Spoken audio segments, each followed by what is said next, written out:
성경 봉독하겠습니다. 오늘 성경 말씀은 출애굽기 10장 16절에서 20절 말씀입니다. 바로가 모세와 아론을 급히 불러 이르되 내가 너희의 하나님 여호와와 너희에게 죄를 지었으니 바라건대 이번만 나의 죄를 용서하고 너희의 하나님 여호와께 구하여 이 죽음 많은 내게서 떠나게 하라. 그가 바로에게서 나가서 여호와께 구하매 여호와께서 돌이켜 강렬한 서풍을 불게 하사 메뚜기를 홍해에 몰아 넣으시니 애굽 온 땅에 메뚜기가 하나도 남지 아니하니라. 그러나 여호와께서 바로의 마음을 완악하게 하셨으므로 이스라엘 자손을 보내지 아니하였더라. 아멘. 출애굽기는 성경의 두 번째 책입니다. 거기 모세와 애굽 왕 바로의 이야기가 얽혀 있습니다. 제 생각엔 출애굽기가 그렇게 두꺼워진 이유는 아마도 바로 때문이기도 하다, 그런 생각을 하게 됩니다. 오늘 5장부터 15장까지는 바로가 있음으로 인해서 벌어지는 사건들이 있습니다. 여러분도 보셨겠지만 출애굽기를 다룬 영화들이 있잖아요. 보면 모세는 공주의 아들로 성장해서 왕자라고 불림을 받지만 그 곁에는 진짜 왕자가 함께 자라죠. 그가 나중에 바로가 됩니다. 그래서 모세와 바로는 평생 라이벌 같은 것으로 영화에서는 묘사가 됩니다. 미디안 광야에서 도피 생활을 하던 모세는 하나님의 음성을 듣게 됩니다. 여러분, 어느 인생에게나 하나님의 때가 있고 하나님의 섭리가 있습니다. 모세의 경우는 80세가 된 어느 날입니다. 모세는 호렙산에서 여호와 하나님의 소명을 받게 됩니다. 너는 가서 애굽에서 고통하고 있는 내 백성을 이끌어내어 가나안으로 가라는 것이죠. 자, 이때 모세의 반응이 어땠습니까? 출애굽기 3장 11절에 보니 모세가 하나님께 아뢰되, 읽어볼까요? 내가 누구에게 바로에게 가며 이스라엘 자손을 애굽에서 돌려내. 보십시오. 애굽으로 가라는 말을 듣는 순간 모세의 머릿속에 누가 떠올라요? 바로가 떠오르는 것입니다. 나이 80이나 된 나 모세를 위축시키고 있는 바로라는 그 상대. 자신은 초라한 목자의 모습에 불과하지만 바로는 애굽의 왕으로서 당당한 존재입니다. 애굽은 당시 세계의 가장 강대국으로 불렸던 그런 그 이집트 제국입니다. 그런데 이 바로의 입장에서는 뜬금없는 일이죠. 자기는 아는 바도 없는 여호와라고 하는 신이 모세와 자기 얘기를 하고 있는 거예요. 바로가 정말 살아계신 하나님 여호와를 제대로 알았다면 이후의 얘기는 달라지는 것입니다. 달라졌을 거예요. 자, 사명을 받은 모세는 애굽으로 돌아갑니다. 이 첫 번째 일은 바로 그 바로를 만나는 거예요. 왕이여, 우리 민족이 나가서 여호와께 제사를 드리게 해주십시오. 그겁니다. 그래서 이제 출애굽기 5장부터 본격적으로 모세와 바로의 힘겨루기가 시작이 됩니다. 근데 첫 번째 만남은 예견대로 오히려 나쁜 결과를 만들어내죠. 출애굽기 5장 2절에 보면은 바로가 이르되 여호와가 누구기에 내가 그의 목소리를 듣고 이스라엘을 보내거느냐. 그 다음 읽어볼까요? 나는 여호와를 알지 못하니 이스라엘을 보내지. 자, 바로의 마음이 이해가 되시죠? 너의 신 여호와가 누군데 내가 복종해야 되냐고. 그따위 소리 하지 말라고. 히브리인들이요, 이제 벽돌을 굽되 지푸라기까지 너희가 찾아서 구하라. 그래서 이스라엘 백성들은 이때부터 더 큰 괴로움을 얻게 됩니다. 자, 이제 본격적으로 모세가 바로를 이제 맞상대하게 되는 겁니다. 첫 번째 맛보기 기적을 여러분 기억하시죠? 모세가 지팡이를 던지니 그것이 뱀이 된지라. 근데 애굽의 마술사들도 뱀을 만들 수 있는 거예요. 모세는 그저 별 소득 없이 무실당한 채 나오게 됩니다. 그래서 모세와 바로의 충돌이 본격화됩니다. 사실은 여호와 하나님과 바로의 충돌이죠. 자, 출애굽기 7장 14절 보겠습니다. 같이 봅니다. 시작. 여호와께서 모세에게 이르시되 바로의 마음이 거절하라. 이제 본격적 재앙이 애굽에 쏟아지기 시작합니다. 바로가 항복할 때까지 재앙은 계속되는데요. 사실 점점 강도가 세어지는 크리센토의 그 모습으로 전개가 되는 거죠. 첫 재앙은 물이 피가 되게 하는 사건. 나일강. 모세의 지팡이가 나일강에 닿을 때 강물이 피가 되죠. 그리고 온 땅의 그릇들 안에도 핏물이 가득 차더라, 고이더라. 근데 애굽의 요술사들도 또 비슷한 기적을 행한 거예요. 그래서 바로의 마음은 요지부동이 됩니다. 둘째 재앙은 뭐죠? 온 땅에 개구리가 가득한 거죠. 그러나 바로는 마음을 더 굳어지게 만듭니다. 셋째 재앙은 티끌이 이가 되는 거죠.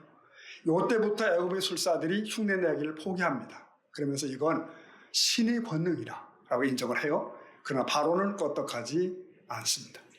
넷째 재앙이 파리 때잖아요. 파리 때가 애굽의 집집마다 그득해요. 그런데 특이한 것은 이스라엘 백성이 거주하는 옆 동네에는 파리가 없다는 거죠. 놀란 바로는 여기서 타협안을 제시합니다. 너희가 가서 제사는 드려라. 단 멀리는 가지 말라. 이렇게.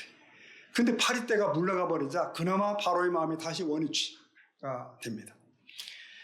다섯째 재앙은 가축의 죽음입니다. 애굽의 말과 나귀와 낙타와 소와 양이 다 죽어나가는 거예요. 그러나 바로의 마음은 굳어질 뿐이죠. 여섯째 재앙이 악성 총기입니다. 사람과 짐승들에게 고름이 나는 피부병이 발발하게 돼요. 그러나 이것도 또 소용이 없습니다. 그리고 일곱째 재앙이죠. 무거운 우박이 쏟아져 내립니다. 요즘도 세계 토픽 그런 뉴스 보다 보면 그런 우박 소식이 있잖아요. 얼음 덩어리 같은 우박이 채소를 치고 나뭇가지를 갈라요. 이때 여러분 바로가 굴복을 합니다. 이번은 내가 범죄했소. 내가 너희를 보내겠다. 이렇게 얘기해요. 근데 우박이 그치자마자 다시 바로가 또 말을 바꾸게 됩니다. 여덟째 재앙은 메뚜기가 땅을 뒤덮는 것입니다. 이제 바로의 신하들이 왕에게 호소하기 시작합니다. 왕이여 이러다 우리 다 죽습니다. 보냅시다 저들을. 그래서 이제 이때 바로가 모세를 불러서 요청합니다. 좋다. 내가 죄를 범했다. 죄를 용서해라. 그래서 메뚜기가 사라지잖아요. 그러니까 또 바로의 마음이 다시금 또 완악하게 돼요. 그래서 아홉째 재앙을 만나게 됩니다. 아홉째 재앙은 흑암이 온 땅을 뒤덮는 것이죠. 캄캄한 어둠이 사흘간 애굽 전역을 덮게 되는데 물론 이스라엘 자손들이 거하는 고센 땅에는 빛이 있더라 됩니다. 바로는 모세를 급히 부르지요. 하는 말 가축은 두고 너희 사람만 가라. 여러분 그렇게 해놓고도 바로의 마음이 다시 또 완악해지는 거예요. 그러면서 하는 말 어림없다. 모세야 다시는 우리 보지 말자. 이렇게 하고 헤어진 것이 아홉째 재앙입니다. 그래서 드디어 마지막 10번째 재앙에 도달하죠. 애굽 땅에 처음 난 것들이 다 죽으리라는 거예요. 첫 자식들이 죽음이 선포됩니다. 한편 그 밤에 이스라엘 백성들은 애굽을 떠날 준비를 시작합니다. 다음 날 떠나야 되니까. 우선 어린 양을 잡아서 피를 문설주에 바르는 거. 한밤중 죽음의 천사가 온 애굽 땅을 뒤덮을 때 바로의 장자로부터 종들의 아들까지 심지어 가축이 처음 난 새끼들까지 죽음을 맞게 되죠. 그리고 새벽이 동토하자 애굽 땅에는 통곡 소리가 넘쳐나게 됩니다. 그렇게 되어서 이스라엘 백성들이 드디어 애굽을 떠나게 됩니다. 자, 히브리족이라 불리웠던 이들은 지난 400년을 거기서 종사해 있지 않습니까? 이들에게 있어 하나님은 누굽니까? 아마도 조상 아브라함, 이삭, 야곱의 하나님 정도로 알고 있었을 거예요. 그저 과거 족장들의 얘기와 그리고 요셉 때문에 애굽에 와서 살게 되었대 얘기 정도를 알고 있었을 겁니다. 그러니까 다 이게 입에서 입으로 전해진 거예요. 구절입니다. 그러니 그들은 아직 여호와 하나님이 누구신지 제대로 알지 못하는 상태였다는 거. 그러므로 여러분 이 10재앙이 애굽인들에게는 재앙이었지만 이스라엘 사람들에게는 단체로 하나님을 만나는 기회가 된 겁니다. 이해되시죠? 여호와 하나님이 애굽의 왕까지 굴복시키는 것을 목격하게 된 거예요. 사실 10재앙에서 교훈을 받은 것은 애굽인들이라기보다는 하나님의 친백성인 그들 자신이에요. 하늘과 땅을 다 동원하면서 애굽을 제압할 수 있는 분, 그것이 그들이 본 하나님이었습니다.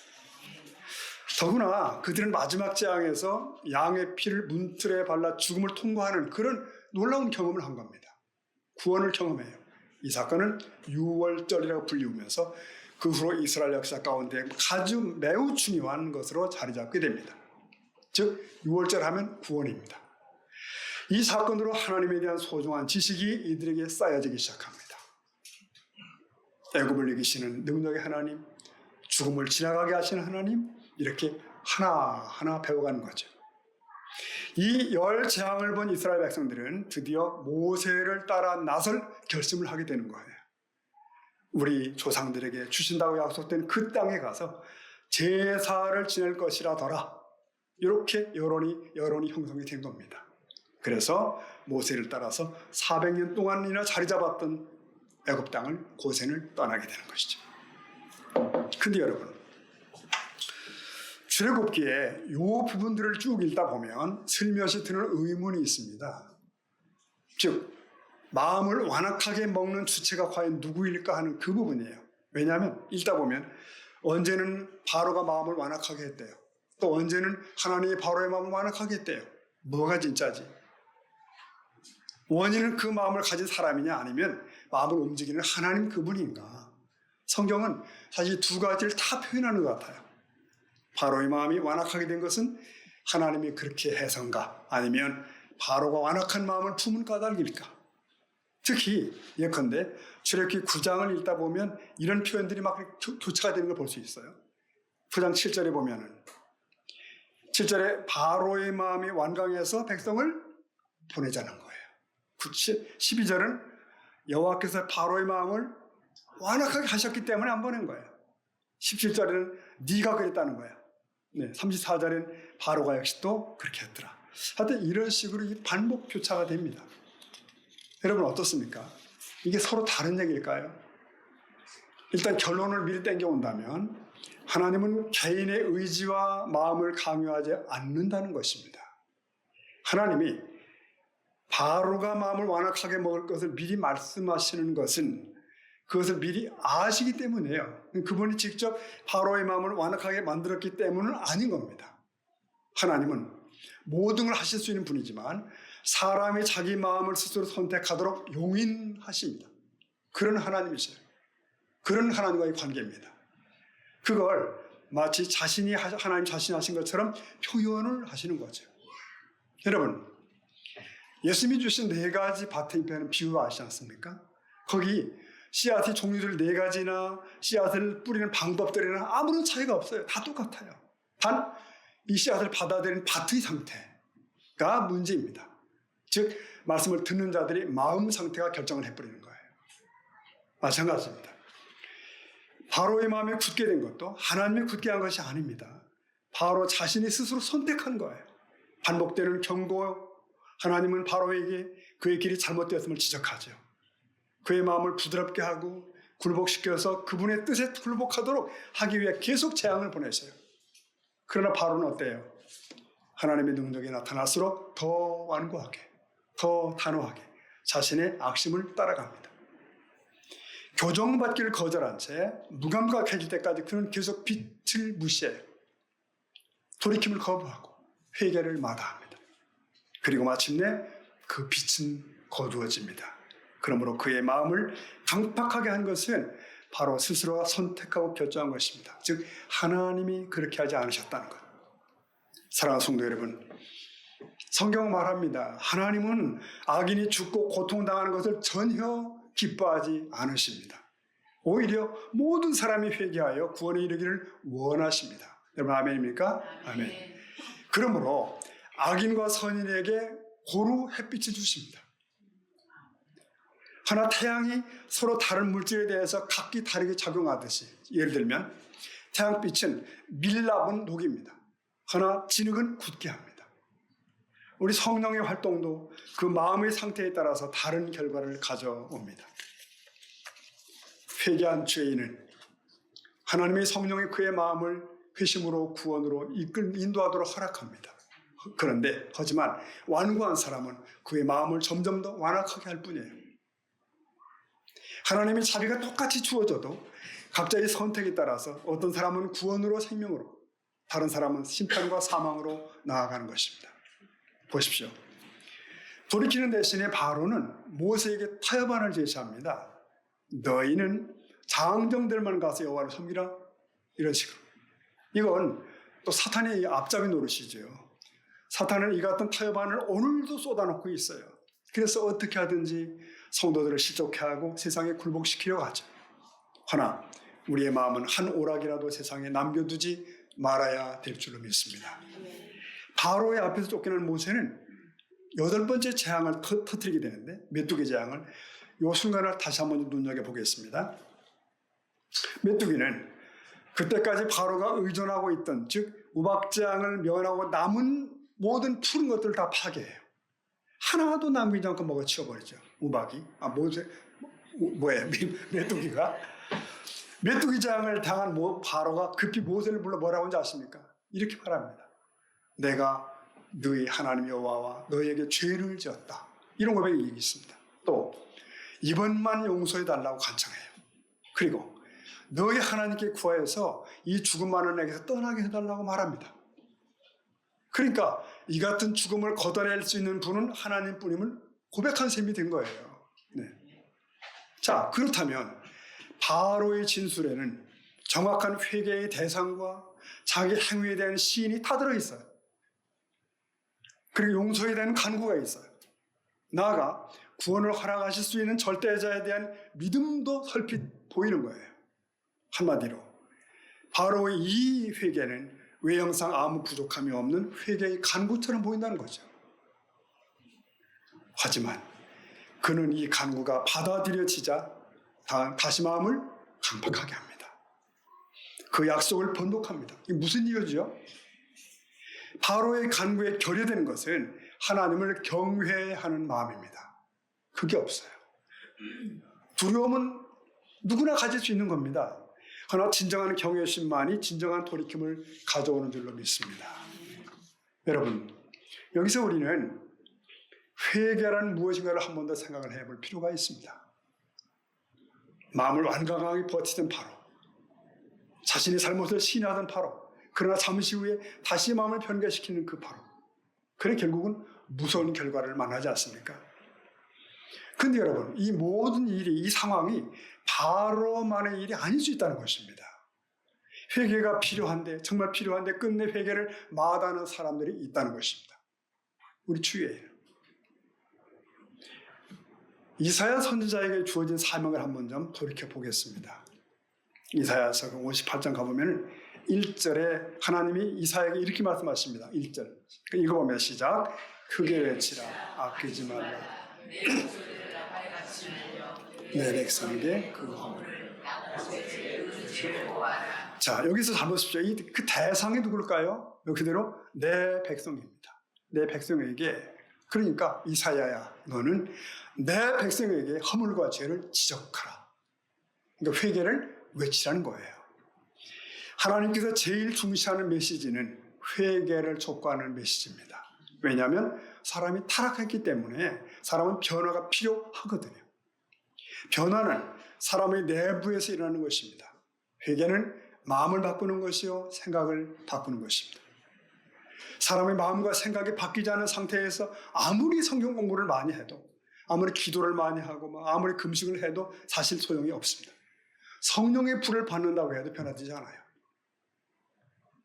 구약의 선지자들은 성경을 가르치라고 보냄받은 종들이 아닙니다. 회개를 촉구하라고 보냄을 받았어요. 한결같이. 예수님이 오셔서도 마찬가지. 세례 요한이 와서도 제일 강조한 게 뭐죠? 회개하라. 천국이 가까이 왔느니라. 그것입니다. 우리가 이 세상에서 살면서 단 한 가지만은 꼭 해야 돼라고 한다면 그 한 가지가 뭘까요? 그것은 회개하는 것입니다. 회개하면 천국 가는 것입니다. 회개치 않고 성경 공부하고 은사 받고 모든 일을 다 해도 천국과 상관이 없습니다. 문제는 회개입니다. 여러분 3, 40년 전만 해도 교회의 분위기나 예를 들면 교회의 부흥회는 오늘과 달랐죠. 제가 보기에 부흥회를 앞두면 사람들은 회개할 준비를 하는 것 같았어요. 부흥회가 한 주간 정도 진행이 되면서 중간쯤에 막 들어서기 시작하면 반드시 회개의 저녁이 있어요. 회개하는 저녁이. 어떤 성도들은 손수건을 미리미리 준비하는 것 같았습니다. 근데 그런 회개의 과정과 시간이 지난 뒤에야 성령의 은사라든지 어떤 축복이라든지 이런 말씀들이 이어지더라고요. 그러나 여러분, 신앙마저 편의주의에 흐르는 오늘은 어떻습니까? 하나님이 그렇게 원하는 회개에 대한 말씀이 희귀하죠. 네. 설교자도 피해가고 듣는 이들도 불편해하고 그렇습니다. 그 다른 해법들이 나와요. 자꾸만. 요새는 가정사역이 중요하다고 해서 강단을 가정 얘기로만 가득 채우기도 합니다. 또 현대인들은 마음의 상처가 많다. 그래서 내적 치유운동이 막 벌어지기도 해요. 그리고 또 성경을 더 알아야 된다. 더. 그래서 무슨 프로그램들이 또 개발되기도 합니다. 물론 그런 것들도 필요합니다. 그러나 그것들은 본질이 아닙니다.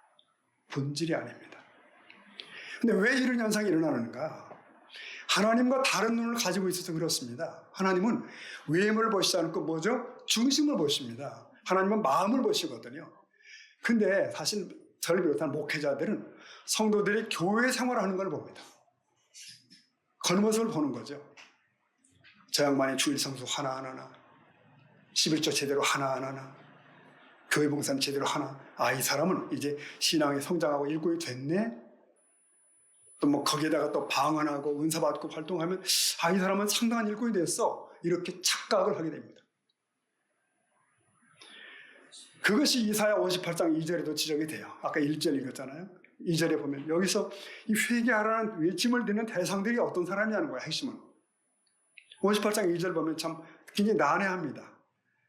그들이 어떠냐? 날마다 나를 찾아 나의 길 알기를 즐거워하고 의를 행하고 하나님의 규례를 소중히 여기고 의로운 판단을 구하고 하나님께 가까이 하고 이런 사람들이잖아요. 네. 이건 불신자 아닙니다. 우리식으로 말하면 신자입니다. 신실한 신자입니다. 신실하게 보이는 신자입니다. 적어도 겉으로는 아무 문제가 없어요. 자신이 신앙생활을 잘한다고 자기도 생각하고 심지어 남들도 그렇게 생각해요. 그런데 하나님은 그들에게 그 죄를 가르쳐 주래요. 3절 이하에 보면 이들이 금식까지 하면서 하나님께 기도하며 매달린답니다. 이들은 자신의 진실하다고 생각하기 때문에 왜 하나님이 우리 기도, 나의 기도와 금식에 응답지 않지? 라고 원망까지 한대요. 허나 하나님은 그들의 마음을 보시며 너희의 마음은 이렇다고 폭로하십니다. 그들에게 진정한 회개가 없다는 거예요. 진정한 돌이킴이 없다는 겁니다. 그러니까 진정한 변화가 없는 거죠. 사랑하는 성도 여러분, 우리가 말씀을 배운다는 것이 뭘까요? 말씀을 배운다는 것은 성경 지식들을 더 많이 더 넓게 확보하는 것이 아닙니다. 말씀은 거울이지 않습니까? 말씀은 거울이기 때문에 자신을 더 분명케 보게 되는 것입니다. 그게 말씀의 첫 번째의 일입니다. 내가 하나님의 형상대로 지음을 받은 존재다워야 하는데 얼마나 못 미치는 존재인가? 내가 얼마나 잘못되어 있고 왜곡된 존재인가? 말씀을 읽으며 말씀을 들으며 그걸 보는 겁니다. 이것이 회개의 첫 걸음이에요. 아시죠? 하나님의 말씀은 살았고 운동력이 있어 좌우에 날선 검과 같다. 그 말씀의 의미가 그것입니다. 하나님의 말씀은 지식이 아닙니다. 하나님의 말씀은 찌르는 검과 같이 우리가 회개해야 될 것, 우리가 바꿔야 될 것, 변화되어야 할 것들을 끊임없이 보여주는 것입니다. 끊임없이 말하는 것입니다. 그래서 우리가 성경을 공부하면서 나는 저 세리와는 같지 않지. 이건 종교적으로 배우는 거예요. 그러나 정말 살아있는 성령의 역사하는 말씀을 대할 때에는 내가 회개해야 될 것이 얼마나 많은지를 보게 됩니다. 알게 됩니다. 여러분, 이렇게 질문하면 어떨까요? 이 땅에서 산 목적이 뭘까요? 천국 가기 위해서. 그것은 좀 불완전한 대답입니다. 사명을 감당하기 위해서 그것도 약간 좀 불완전한 해답입니다. 이 땅에 지금 우리가 머물고 있는 이유가 뭘까? 우리 안에 하나님의 형상을 회복하는 것입니다. 더 구체적으로 말하면 예수님 닮아가는 시간으로 주어지고 있습니다. 이 시간들이. 이 회개의 기회들로.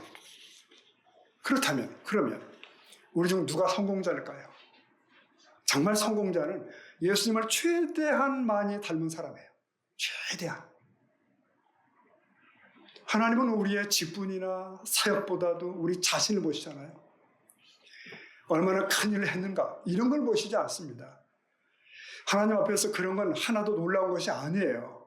그런 것은 하나님이 우리를 통해서 하신 것이잖아요. 그러니까 하나님이 감동받을 일이 아니라고요. 하나님은 우리 중심을 보시고 우리가 얼마나 예수님을 닮고 있는가를 보고 놀라십니다. 천사들이 놀라는 것도 바로 그것입니다. 구원을 받았는데도 천국으로 이주하지 않고 여기 체류케 하신 목적이 뭐냐? 예수님을 닮는 것이에요. 그게 성공입니다. 예수님을 닮는 것이 성공인 줄 믿습니다. 여러분이 1시간을 기도하든 2시간을 기도하든 그 기도 시간이 문제가 아니고 얼마나 깊은 회개가 우리 영 속에 그때 일어나는가. 그것입니다.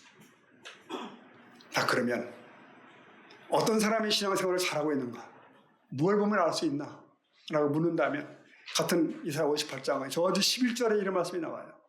11절 말씀 보니까 나 여호와가 너를 항상 인도하여 마른 곳에서도 내 영혼을 만족해 하고 내 뼈를 견고케 하리니. 다 같이 볼까요? 너는 물된 동산을 갖겠고. 이게 우리의 심령을 말하는 것입니다. 우리의 영을 말하는 거예요. 물된 동산을 갖고 물샘 같겠다. 정말 신앙생활을 잘하는 사람은 성경에 해박한 것도 아니고 환상을 자주 잘 보는 것도 아니고 불받았다고 구르는 사람도 아니에요. 회개가 없는 성령의 불은 다 가짜죠. 영혼을 변화시키지 못합니다. 여러분, 왕도는 없습니다. 회개해야 사람은 변화를 받습니다. 깊은 회개가 일어나면 성령님이 인격적으로 우리 속에 와서 우리를 장악하십니다. 진실로 회개하고 변화되고 겸손해지고 주님을 사랑하고 다른 사람을 사랑하고 자기를 희생할 줄 알고 이렇게 변화되어 가는 것입니다. 하나님 앞에서 돌이키고 변화되어 물된 동산 같기를 축복합니다. 말씀을 들을 때마다, 말씀을 읽을 때마다, 말씀을 깨달을 때마다 회개의 결단이 우러져 나오는 것입니다. 그러시길 축복합니다. 여러분, 오늘 말씀을 이렇게 정리하겠습니다. 여러분, 회개가 얼마나 중요한가? 사도 베드로의 설교를 들은 사람들이 물었습니다. 형제들이여, 우리가 어찌하고 어찌하면 좋겠는가? 이때 사도 베드로가 분명하게 말했죠. 사도행전 2장 38절에 베드로가 가로되, 다 같이 볼까요? 너희가 회개하여 가까운 예수 그리스도의 이름으로 세례를 받고 그리하면 네, 이것이 셈입니다. 이것이 우리가 회개할 때 성령이 임하고 우리 속에 마르지 않은 셈이 생기는 것입니다. 그때 아름다운 말씀의 씨앗들이 심겨지면 많은 열매를 맺게 되죠. 그런 은혜가 있기를 축복합니다. 여러분, 오늘 처음에 말씀드렸더니 바로의 모습은 그래요. 특별한 사람들에게만 제한되는 얘기가 아닙니다. 어쩌면 우리 모두에게 오늘 주시는 엄중한 교훈일 수가 있습니다. 저는 엉뚱하지만 이런 생각까지 해봤어요. 자, 바로는 하나님의 위대한 일에 참여할 수도 있었구나. 그렇죠? 모세의 멋진 동역자가 될 수도 있었어. 하나님의 재앙을 보고 겸비해지고 회개할 수 있었다면 그는 새 사람 되었겠지. 그리고 이스라엘 백성 가나안 갈 때까지 아마 같이 갔을 거예요. 불가능할까요? 그러나 바로는 자신을 향해 다가오신 하나님의 손길을 반복하여 거부했습니다. 회개를 거절한 거예요. 회개를 흉내내기도 했지만 완악함으로 돌이켜 다시 갔습니다. 다시 돌아가요. 사랑하는 여러분, 우리가 기도할 때 하나님의 빛 속에서 깊은 회개가 이루어지기를 축복합니다. 깊은 회개를 통해서 더러운 것들을 치우고 깨끗한 그릇으로 구비하는 겁니다. 그러면 하나님께 마음껏 쓰임받는 도구가 될 줄로 믿습니다. 하나님은 상한 심령, 회개하는 심령을 사랑하십니다. 아주 사랑하십니다. 하나님은 사랑이시기에 우리가 원하는 것보다 더 주기를 원하십니다. 회개를 통해 주시는 하나님의 크신 은혜를 누릴 수 있기를 축복합니다. 그리고 아름다운 주님의 모습을 끝내 이루어내는 저와 여러분 되기를 축복합니다. 아멘. 같이 기도하시겠습니다.